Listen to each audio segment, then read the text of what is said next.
ये इंग्लैंड है, इसे इंग्लैंड इतना ही बड़ा एरिया था। पहले इंग्लैंड कितना बड़ा एरिया था, इतना बड़ा एरिया।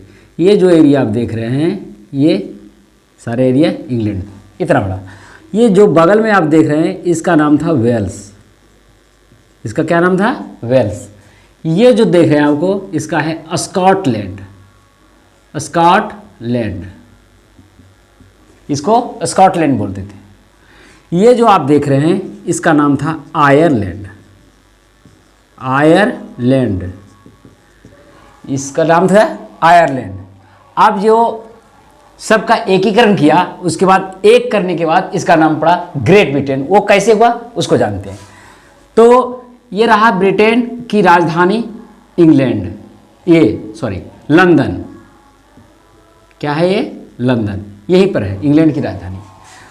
सबसे पहले 1282 ईस्वी में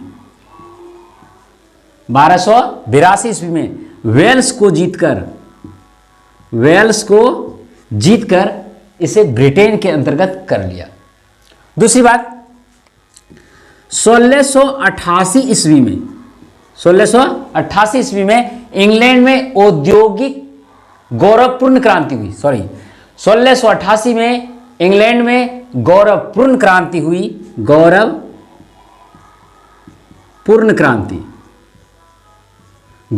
क्रांति होने से इंग्लैंड में राजतंत्र संवैधानिक राजतंत्र बन गया।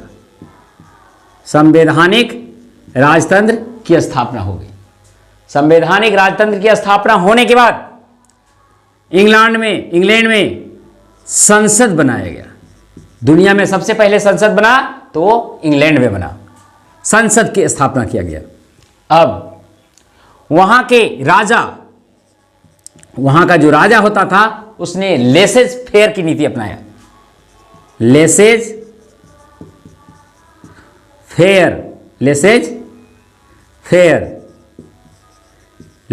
फेयर नीति अपनाया। इसका अर्थ होता है हस्तक्षेप की नीति। इंग्लैंड के राजा किसी भी पक्ष के प्रति ना तो उसके पक्ष बोल सकते हैं, ना तो एक पक्ष के विरुद्ध, ना तो दूसरे पक्ष के विरुद्ध। जैसे कोई प्रधानमंत्री बने तो प्रधानमंत्री कोई भी दल का बन सकता है। जिस दल की बहुमत आएगा वो अपना राजा बनाएगा।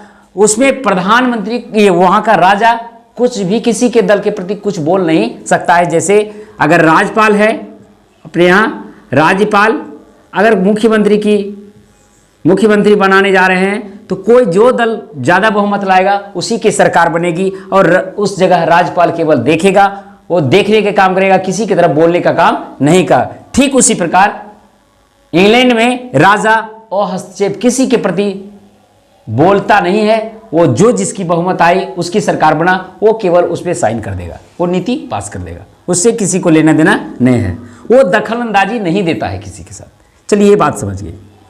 उसके बाद अब इंग्लैंड इसको जीत लिया।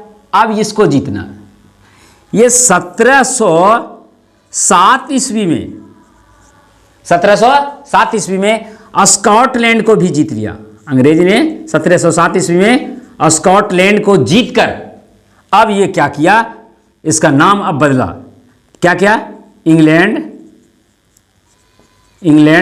Plus Wales plus Scotland,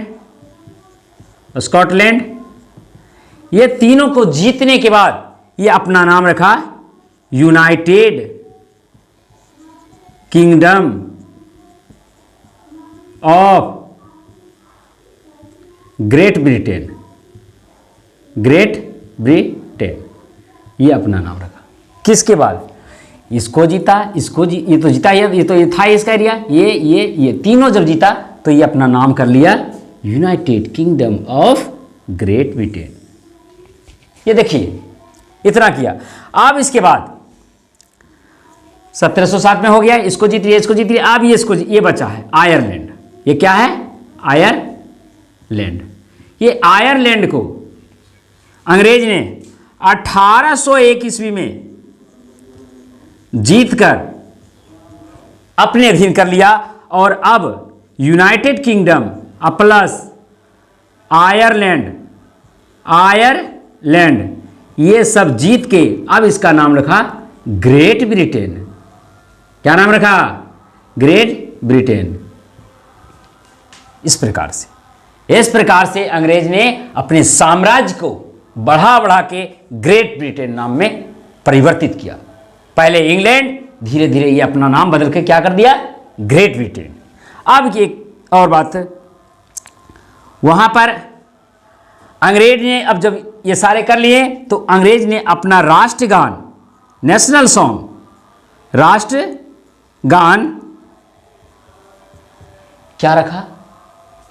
God save our noble king, ईश्वर मेरे राजा की रक्षा करें, यह अपना राष्ट्रगान घोषित किया। तो ये रहा ग्रेट ब्रिटेन किस प्रकार हो गया, इंग्लैंड से ग्रेट ब्रिटेन किस प्रकार रहा, ये आज के वीडियो में सीखें। तो आज